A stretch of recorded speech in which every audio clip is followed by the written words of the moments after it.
Salut les gars, c'est JCOM, on va faire un spécial mercato. Donc on va commencer par les possibles arrivées, une nouvelle qui vient de tomber. Juste avant, je tenais à vous dire que les deux prochains matchs de l'OM, c'est on va jouer Lille le dimanche à domicile et après la semaine d'après Lens. Donc deux matchs, deux très gros matchs quoi à jouer. Donc il faudra prendre le plus de points possible. Sachant que Lille et Lens font partie des trois seules équipes qui nous ont battus en phase aller en Ligue 1. Donc il faudra un peu prendre notre revanche et l'emporter sur ces deux équipes-là. Donc voilà, donc on commence le mercato avec une nouvelle qui vient de tomber. Apparemment, Cédric Bakambu, qui est actuellement en Chine, devrait être la prochaine recrue de l'OM. Cédric Bakambu a évolue depuis 3 ans dans le championnat chinois. Il joue dans le club de, je vais essayer de vous l'épeler sans écorcher un peu le nom parce que c'est un peu difficile, dans Benji Goran, pardon, je sais pas si je le prononce bien mais c'est ça quoi. Auparavant on connaît tous Cédric Bakambu qui avait évolué notamment 3 ans en Liga à Villarreal et il avait fait une saison aussi en Turquie à Burgaspor. Et il connaît bien la Ligue 1 puisqu'il avait déjà évolué en Ligue 1. Donc, pour vous, est-ce que c'est une bonne recrue ou pas si ça se fait? Logiquement, c'est très proche d'être signé. Apparemment, le joueur et les deux et l'OM seraient en accord quoi. Et vu qu'il est libre, donc ça devrait pas poser de soucis. Je pense qu'il reste que quelques détails au niveau du salaire à régler. Ça devrait se concrétiser pour Bakambu.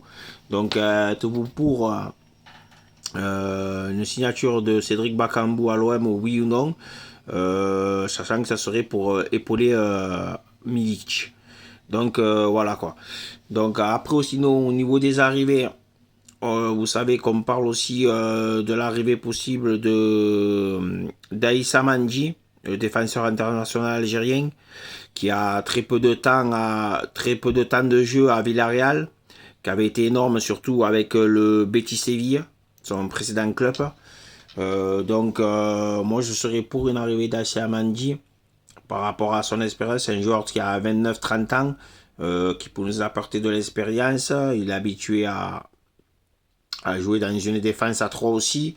Donc ça serait pas si mal que ça, surtout en cas de départ de Gaël Takar, même si j'aimerais bien garder Gaël Takar, qui quand même finalement apporte les garanties de sécurité derrière. Donc après ensuite au niveau des arrivées aussi, toujours un défenseur central, parce que vous savez que l'OM vous recruter un défenseur aussi pour, euh, pour, pour, pour sa défense, quoi. Donc, on parle de Kolosiniak qui joue à Arsenal, qui est en fin de contrat en juin. Donc, c'est un international bosnien qui peut jouer défenseur central, mais qui peut jouer aussi sur le côté gauche.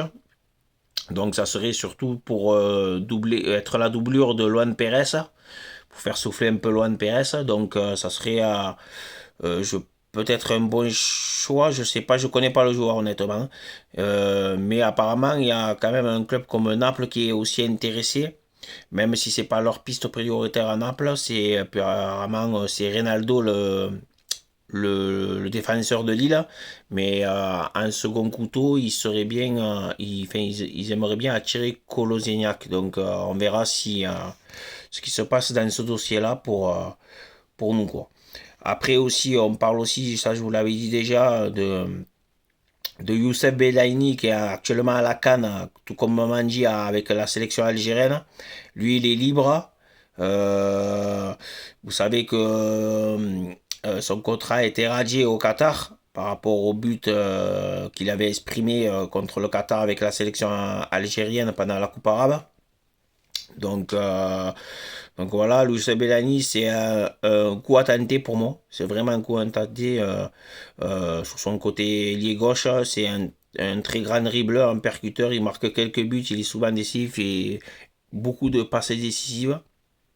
Donc d'après ce qu'on m'a dit, il est énorme depuis 3 ans avec la sélection algérienne. bon, il y en a qui disent qu'il a jamais joué en Europe, donc c'est pour ça que ça leur fait peur.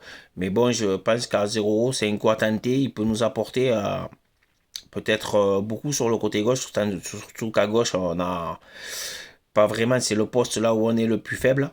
Il y a personne qui se démarque à gauche, hein, que ce soit Conrad de la Fuente, Aminarit ou le petit Dieng quand il joue à gauche.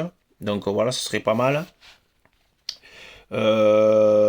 Après, il y a voilà, les noms qui circulent pour le moment pour le secteur des arrivées. Donc on verra s'il y a d'autres noms qui circulent après ou pas. Donc on verra ça. Côté départ, vous savez qu'Alvaro est pressenti à un prêt avec option d'achat au FC Valence. Apparemment, Sampaoli ne compterait plus sur lui. Bon, c'est pas trop mon choix je regardais quand même Alvaro. Pour certains matchs, il peut nous apporter aussi son expérience. Et puis, pas comme titulaire, mais je pense que dans la rotation, Alvaro est meilleur que Balerdi, par exemple. J'aurais plus vendu Balerdi qu'Alvaro. Bon, après, ça, c'est mon choix. Donc, on verra ce qu'il en est pour Alvaro. Mais bon, pour le moment, il est plus pressenti pour un prêt au FC Valence. Donc, voilà. Après, on a parlé aussi du possible départ de Steve Mandanda, mais ça, pour moi, ça m'étonnerait. On sait que l'AS Monaco, Nice et Saint-Etienne sont dessus. Je vois pas Mandanda partir pour un autre club français, même s'il est que numéro 2 maintenant chez nous. Je pense qu'il aura quand même du temps de jeu, notamment en Coupe de France. Donc, mais je vois pas Mandanda quitter loin pour notre club français, surtout pour un concurrent, mettons, comme Nice, je ne vois pas partir là-bas. Vous savez qu'Amavi, normalement, va être prêté ou transféré définitivement à Nice. C'est un concurrent direct, mais on peut dire qu'Amavi était hors circuit de notre équipe, puisqu'il était rarement titulaire, si ce n'est jamais. Donc, je pense que c'est une bonne chose qu'il parte. On parle aussi du petit Dieng à une possibilité de rejoindre Newcastle pour 18 millions d'euros. Donc, est-ce qu'on prend le risque de vendre Bamba Dieng, sachant quand même qu'il a du talent et que c'est peut-être un des futurs joueurs forts des prochaines saisons de l'OM. Donc, est-ce qu'on le vend ou on le vend pas? Après aussi, on a parlé à un certain moment de Milik à la Juve, un retour à la Juve. Je pense pas, je pense que Milik finira au moins la saison avec l'OM. On peut pas vendre tout le monde de toute façon, sinon on n'a plus d'équipe. Franck McCourt a ordonné à Langloria de vendre pour 30 millions d'euros. Donc, bien sûr qu'il va falloir vendre si on veut pouvoir abaisser la masse salariale et acheter quelques joueurs, quoi, puisque l'OM veut se renforcer de 2 ou 3 joueurs. Donc, on verra bien ce qu'il en est. Après, ensuite aussi, j'ai oublié de vous dire au niveau des arrivées, en cas de départ de Bouba Kamara, qui n'a toujours pas prolongé, vous savez qu'il y a un possible départ de Bouba Kamara à Manchester ou ailleurs, quoi, puisqu'il est suivi par pas mal de clubs, hein. On parle que de 12 millions d'euros. Pour le remplacer, moi j'ai une petite idée. L'OM suit ce joueur-là. Bon, après, la demande du RC Lens est de quand même pas moins de 20 millions d'euros, donc c'est assez cher pour nous, mais moi je prendrais le risque de mettre autant d'argent sur ce joueur parce que je le trouve énorme. C'est Sako Fofana qui est énorme. Avec le RC Lens, ça fait 2 saisons qu'il est énorme et il apporterait, à mon avis, une solidité à notre milieu de terrain et moi je vois bien Sako Fofana à l'OM, il exploserait tous les compteurs, je pense. Donc on verra bien. Voilà quoi. Après, sinon, en plus, il y a le prêt aussi sûrement de Luis Enrique qui va être sûrement prêté. On parle de la Florentina et d'un autre club, je ne me souviens plus lequel, pour un prêt. Donc je pense qu'évolue, par contre il faut s'en séparer. Si on peut même le transférer, ça sera encore mieux. Parce que je ne vois pas Luis Enrique évoluer à l'OM. Ça fait 2 ans qu'il est chez nous, il nous a jamais rien apporté, malgré quelques passes décisives la saison dernière. trop timide dans le jeu, il provoque pas, il perd des ballons faciles, des passes faciles à 3 mètres, il n'arrive pas à les mettre, donc je pense qu'il vaut mieux qu'il parte de chez nous. Donc voilà, en gros c'est ce qui se passe sur l'actualité de l'OM actuellement. Donc si on en sait plus, je vous tiendrai au courant. Mais pour le moment, la bonne nouvelle, enfin, ça serait l'arrivée de Cédric Bakambu. Donc après, qu'est-ce que vous en pensez de ce joueur-là pour venir jouer chez nous? Est-ce que c'est une bonne opportunité, oui ou non? Ça, moi je dis qu'il faut tenter quand même. Il faut tenter parce que je me souviens de lui quand il jouait à Villarreal, il était pas mal. Donc si c'est le même Bakambu qui a joué à Villarreal, moi je dis oui. Donc on verra. Donc voilà les gars, surtout après pas plus les gars pour le moment.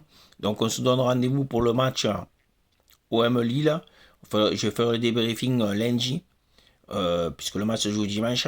Donc voilà. Alors merci à tous mes abonnés. Et pour ceux qui ne sont pas abonnés, vous pouvez vous abonner, vous le savez maintenant, pour que la chaîne se développe un peu plus. Et voilà. Allez, bonne journée et ciao ciao.